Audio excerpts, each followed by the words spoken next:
amen to that. And let me say thank you for the welcome here already, the warm welcome just when I entered the door. I welcomed by Pastor Rosie in the last few weeks, getting to know her and more about your congregation and your ministry and your mission and the way that you are witnessing to Jesus Christ as Lord right here and around the world. Thank you for who you are. And that's, before we turn to Scripture, that's mainly what I want to say, especially because of your decades-long commitment to supporting future ministers that are serving, just like Pastor Rosie that you installed yesterday, for generations around the country and indeed around the world in mission work, in teaching and pastoring, in Christian education and formation, in youth and young adult ministry, you name it. You've supported it. If you support this church and as you support this church with your gifts. Every single year since reunion in 1983, you have supported theological education, and I'm sorry it's taken me so long to get here to say that eye to eye and face to face to you. You are making a critical impact at a very important time as 75% of our ministers are set to retire over the next decade. Your support is needed more than ever. So that candidates who are considering a call, thinking about going to seminary, can say yes and now instead of no or not yet. Because often it is that financial commitment that they make themselves personally that make it difficult for them to go. So thank you. Thank you from myself, from the Presbyterian seminaries that you support, from the ministers who are serving, and those who are yet to serve. Thank you. Living as a seeking people, finding things like people who are hungry and a need, I heard that had doubled just in the last few years here in your community. Finding what is not yet found is exactly what I want to encourage you to do and continue to be here in this place and in your life and faith. I wonder who and what is not yet found that you will find and celebrate and joy will be known. So let us pray that God will be recognized and be present with us as we listen for a word from God from the 15th chapter of the Gospel according to Luke and discern where God is leading us next. Let us pray. Mighty God, you spoke the world into being. Speak now into our hearts.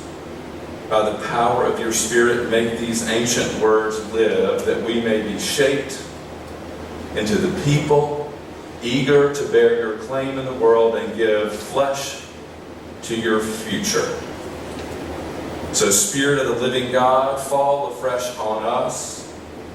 Spirit of the living God, fall afresh on us, melt us, mold us, fill us, use us.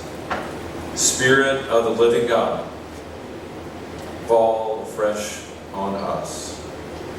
May that be.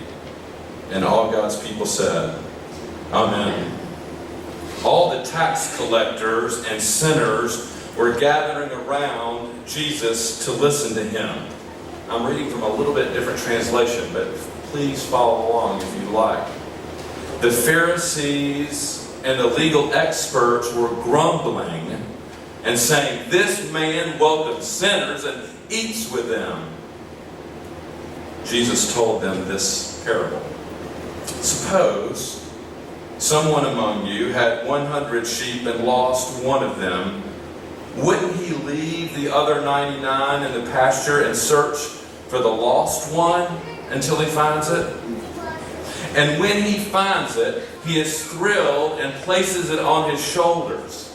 When he arrives home, he calls together all his friends and neighbors, saying to them, "Celebrate with me, because I found my lost sheep." In the same way, I tell you, there will be more joy in heaven over one sinner who changes both heart and life than over 99 righteous ones who have no need to change their hearts and lives. Or what about A woman, if she owns 10 silver coins and loses one of them, won't light the lamp and sweep the house, searching her home carefully until she finds it. When she finds it, she calls together her friends and neighbors, saying, "Celebrate with me, because I found my lost coin." In the same way, I tell you, joy breaks out in the presence of God's angels over one sinner who changes both heart and life. Through these words, may we hear the word of the Lord. Thanks be to God. You know someone who regularly loses things: car keys, the password, the grocery list, the sock in the laundry that never seems to have a match? Maybe you are that person, if not regularly, at least sometimes. To be perfectly transparent, open, and vulnerable with you, I have to admit, I am that person. My office door has a push-button lock on the door that, well, regularly I remember to secure, but more than once have done so with my office key, car key, house key, all safe from my possession, all outside my grasp, lost to me. What do you think is lost in these parables we read today? Maybe the better question is, who is lost? Traditionally, these stories are called parables of the lost sheep and the lost coin, but I, like biblical scholar Amy Jo Levine, prefer her revisionist titles: the shepherd who lost his sheep and the woman who lost her coin. In other words, these parables are not so much about the sheep and the coin as they are about the shepherd and the woman. They are about the ones who have lost and not yet found what they have lost. The first is a wealthy man, a shepherd who, after all, owned at least 100 sheep. The other is clearly a poor woman of meager resources who sweeps her dirt floor of her home looking for that one coin, presumably a drachma worth about a day's wages. The shepherd presumably did not leave the sheep anywhere. At least he's not taking responsibility for losing it. You know anybody like that? The woman holds herself, though, accountable for misplacing the coin. But in both cases, they find what is lost, gather their neighbors together, and celebrate. But before we join in that celebration too quickly, let's remember these are parables, not Hallmark movies that you can count on having a happy ending. No, parables are meant to be a challenge to all who hear them then and now. It's true that this started with Pharisees grumbling and Jesus eating with sinners. But Jesus' message is more than just for Pharisees and legal experts of the first century. It's a message also for us in our time. I wonder, what challenge do you hear in these parables? I wonder, what are you looking for? Who are you looking for? What is missing and has yet to be found? What sneaked away while you weren't noticing? Where have they gone? How will we find them? Who or what might help us?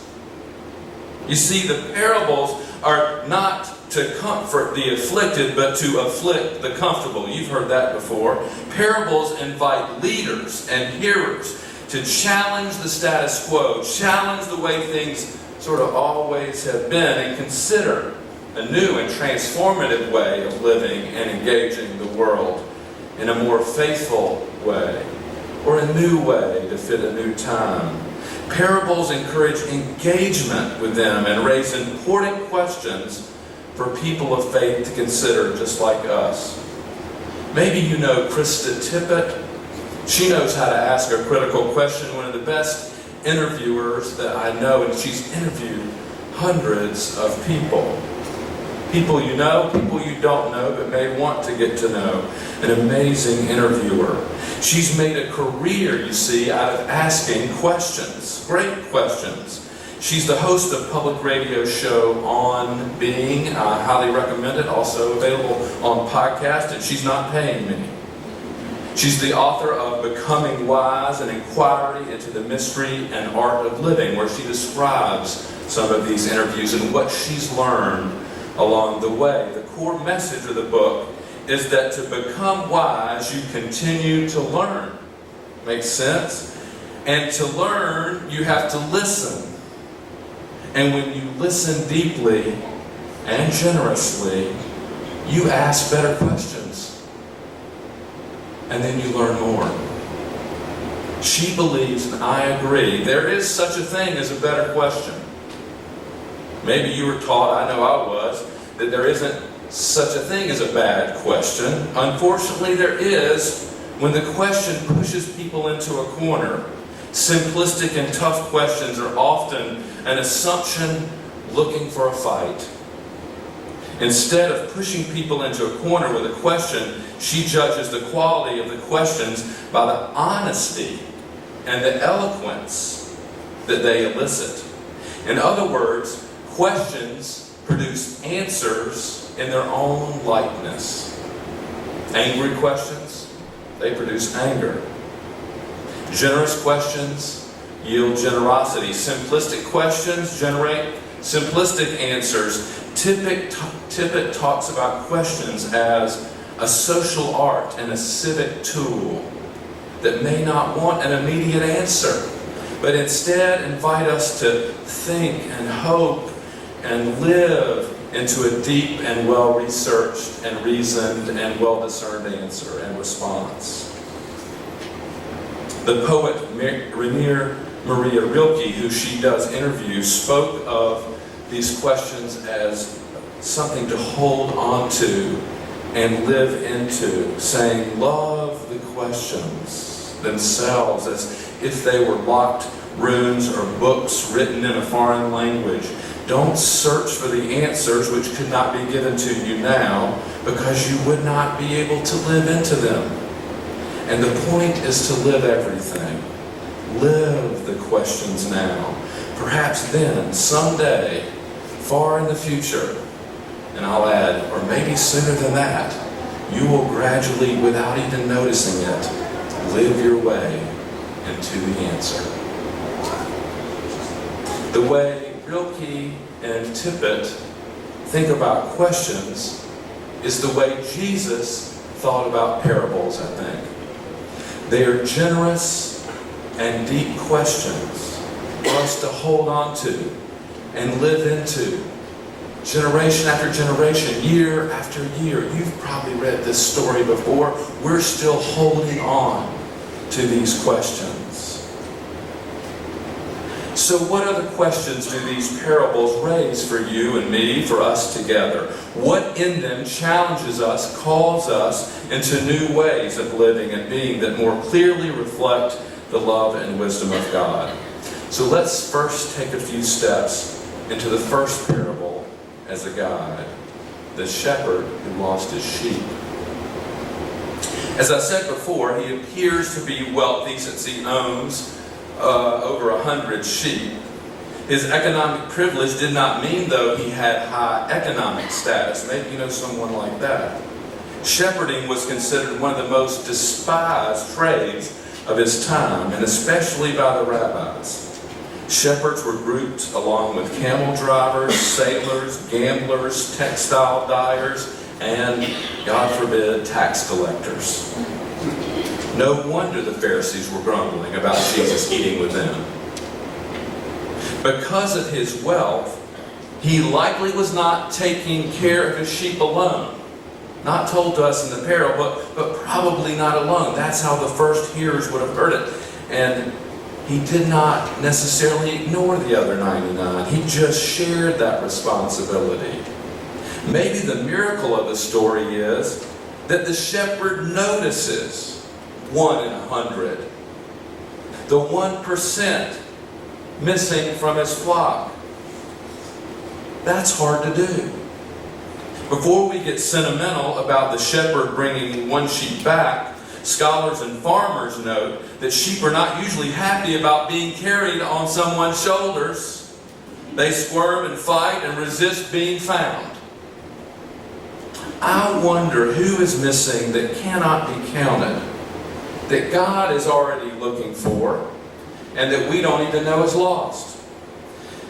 How can we pay attention to what the fullness of God's family and present looks like and live into that celebration in God's imagined full future? Who does not want to be found? Or if they're found, resist coming home? Do you see what I mean about asking generous questions? Do you see me? I hear y'all respond sometimes. Let me know. I'm happy to review. What do these questions then open up for you? Maybe more questions. Maybe you can already see, or you're beginning to imagine some answers or live into these questions that you want to hold on to. Feel free to write them down on your iPhone or write them on the bulletin or in your heart. How do we live into and share generous and life-giving answers in our own context, family, workplace, schools, church, and congregation? And how about this woman who lost her coin? Let's not forget about her. What do we know and what can we learn from this inquiry-inspiring parable? The woman's house likely has a dirt floor, so she sweeps as she looks for her coin. She lights a lamp, which means she probably did not have any windows in her house, which would not have been that unusual then and there. That she looks for this one coin is evidence that she needed it probably to buy things like food for her to eat and live, or her family. She was desperate at some level economically, it seems, or at least living hand to mouth on these meager financial resources. Some wonder why she would celebrate with her friends afterwards when she finds the coin because of these meager resources, spending maybe much of what she found. That's really celebrating. However, as a woman who could live independently, shows she had some economic power, and more than most women of her day. In verse 9, the woman mentions the coin she had lost. And I alluded to this earlier. In other words, unlike the shepherd, the woman takes responsibility for what she lost and losing it. I wonder where the dark places, dirty places are that we live or know about, where there needs to be a light that is shined in that place, the mission I heard of your church. Where is that? Where something might be lost, or someone? Or where could we add a window or a more stable structure to make sure it's harder for that thing to be lost, or that person to be lost? Because they can be seen, they're not hidden.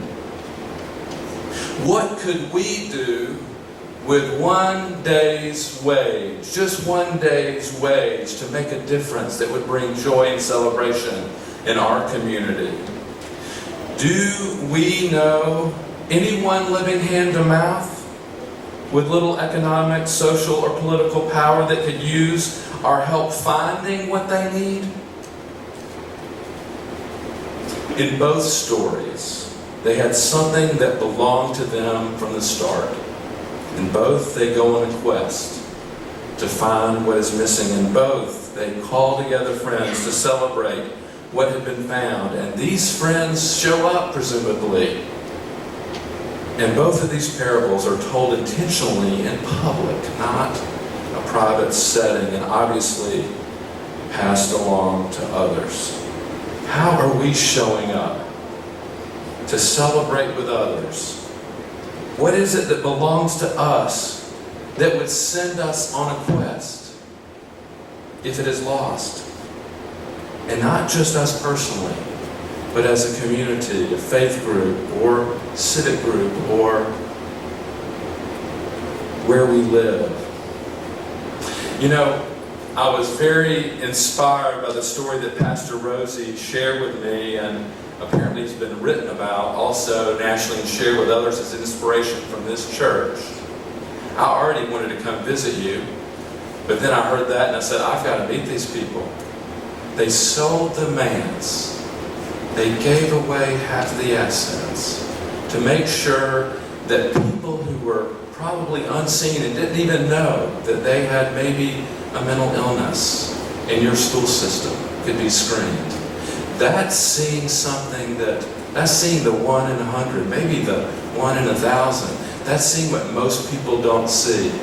And I have to tell you, it touched me because part of the reason is my wife right now, who's a theological ethicist, she's writing a book. She's writing a book about families affected by mental illness, particularly siblings affected by mental illness. And she is one of those people, her brother, who is bipolar. And the impact that has and what churches can do. I shared with her your story, and she almost started weeping. It will probably be shared in her book, by the way. It's a real gift. Not most churches do that. And it's a silent killer. I've been spending the last few days at the University of Dubuque, where we have one of our theological seminaries too, down in Iowa. They're in the process of building a health center.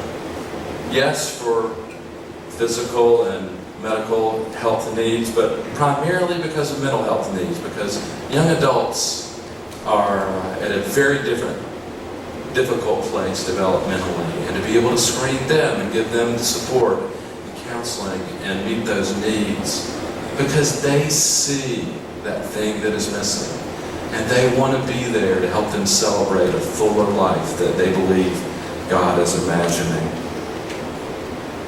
These stories, these parables are not about coins and sheep, you see. They're about people who notice what is lost and seek what is not yet found, but not lost to God. These parables are about noticing what is missing and going on a quest to find and celebrate the fullness of God's community and vision that may be just over the next hill or underneath the next sweeping motion that we make. May that be. And God's people said, Amen.